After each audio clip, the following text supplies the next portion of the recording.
Donc salut à tous, on se retrouve pour une petite vidéo où dans cette vidéo je vais vous conseiller pour l'achat de votre future moto ou de votre première moto. Donc on va voir dans cette vidéo quelques points essentiels à l'achat d'une moto. Donc dans un premier temps on va aller au niveau du kick. Donc on va déjà essayer la compression de la moto. Donc si vous n'avez pas de compression du tout, vous pouvez être sûr que votre piston sera changé et sera usé. Donc déjà le premier point à faire gaffe. Une fois que ça c'est fait, moi je vous conseille d'aller à la roue arrière déjà. Essayez de soulever votre roue de haut en bas. Donc s'il y a un jeu, ça viendra du bras auxiliant. Donc s'il y a du jeu dans le bras auxiliant, ça va vous coûter déjà pas mal de sous. Donc je vous conseille de faire gaffe à ce point là. L'autre point, quand on est sur la roue, vous essayez de prendre votre roue et vous essayez de décaler de gauche à droite. Donc si la roue bouge, vous allez avoir sûrement du jeu au niveau du moyeu et des roulements. Donc si c'est juste les roulements, ça va. Si c'est le moyeu, ça va déjà coûter un peu plus cher. Je reviens au niveau du piston et de la compression du kick. Vous pouvez vous fier au compteur d'heures. Donc vous pouvez vous fier au compteur d'heures. Par contre, attention, il y a des compteurs d'heures qui sont reliés directement à l'allumage et d'autres qui sont reliés en fonction quand la moto roule. Donc attention à ça, ça peut être trompeur. Et voilà. Maintenant, on revient au niveau du guidon. Donc vous montez sur la moto, comme je fais là, hop. Vous essayez votre guidon, vous essayez de voir si le guidon est bien droit. Vous essayez de bouger, vous essayez de voir si au niveau de la direction il n'y a pas un jeu. Donc vous allez le voir quand vous allez bouger le guidon, si le guidon bouge trop. Là on peut voir qu'il est déjà bien droit, donc déjà c'est un bon signe. Maintenant au niveau du moteur, donc on regarde s'il n'y a pas de fuite, s'il n'y a rien à couler, s'il n'y a rien à fuir. Regardez aussi s'il n'y a pas trop de fil apparent. Donc moi il y a juste ce fil là, mais bon c'est pour la bougie. Donc c'est rien de grave. Du coup faites bien attention qu'il n'y a pas de fuite d'huile dans le moteur, ça pourrait engendrer des frais qui peuvent monter assez cher. Surtout pour ce genre de moto. Voilà, donc le moteur voilà c'est fait. Maintenant on va aller voir au niveau des fourches. Donc on va regarder si les fourches ne fuient pas. Donc là on voit que ça fuit pas. Après j'ai une protection là.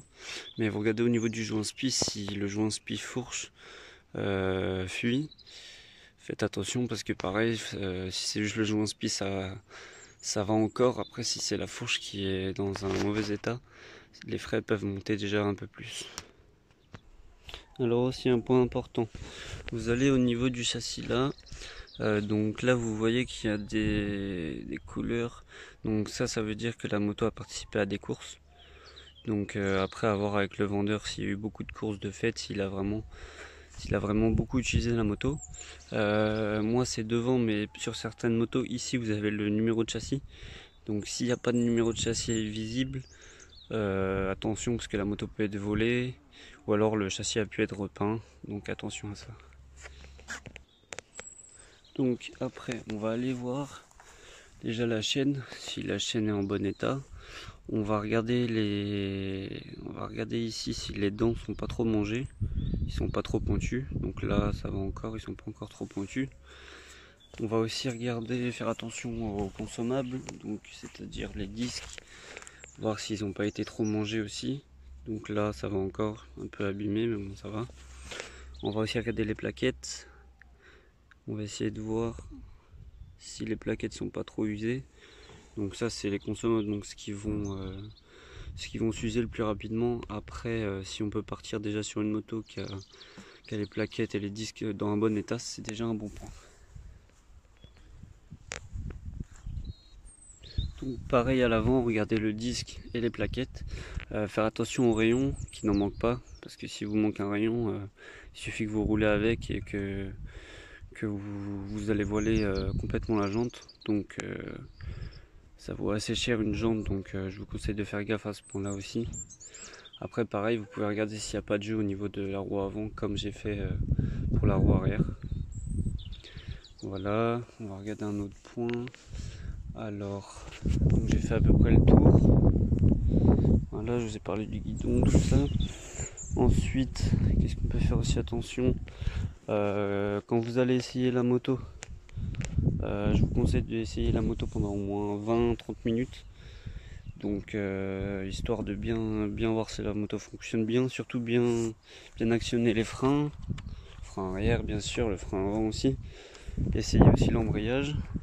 Donc vous essayez l'embrayage, vous voyez que c'est de voir s'il est pas trop, il doit être assez dur. Voilà.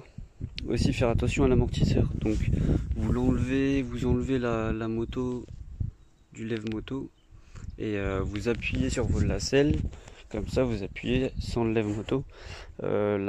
L'amortisseur ne doit pas redescendre trop vite et remonter trop vite, ce qui pourra engendrer des frais aussi sur l'amortisseur. Donc voilà.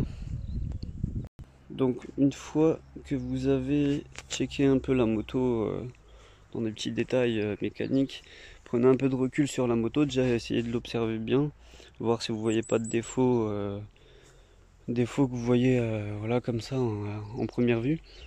Après, ce que je vous conseille, c'est de demander au vendeur du coup quelle a été l'utilisation de la moto. Donc est-ce que ça a été une utilisation, je vais dire loisir, ou est-ce que c'est une utilisation en course. Donc comme je vous ai montré tout à l'heure, cette moto elle a fait de la course.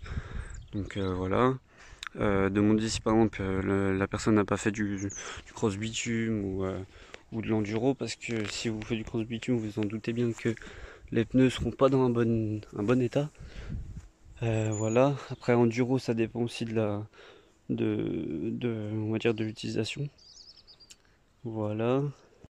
Donc un dernier petit point, quand vous êtes avec le vendeur, demandez-lui déjà depuis quand il a la moto. Voilà, quels frais ont été faits aussi dessus. Donc les frais qui ont été faits, même que ça soit juste les consommables, c'est déjà bien d'avoir quelques factures de la moto. Surtout si la personne vous dit que ça fait 2 ans qu'il a la moto et qu'il a aucune facture, c'est que déjà ça peut être un point négatif déjà pour l'achat de votre moto. Donc voilà, après pareil, demandez qu'est-ce qu'il y a comme pièce qui va vous donner avec. Donc s'il vous donne par exemple des pneus en plus, des kits plastiques, c'est déjà un bon point, ça vous fait déjà ça en plus. Donc c'est tous ces petits conseils qui feront que vous pourrez ensuite acheter la moto. Voilà. J'ai oublié aussi de dire au niveau de la poignée de gaz, donc bien mettre la poignée dans l'angle et la relâcher, il faut bien que la poignée revienne. C'était un petit point que j'avais oublié de dire. Voilà, dans l'ensemble c'est tout. Voilà, après vous voyez voilà l'usage. Donc l'usage surtout depuis quand il a la moto et les pièces qui sont fournies avec. Très important. Et les factures aussi s'il y en a. Donc voilà, c'était tout.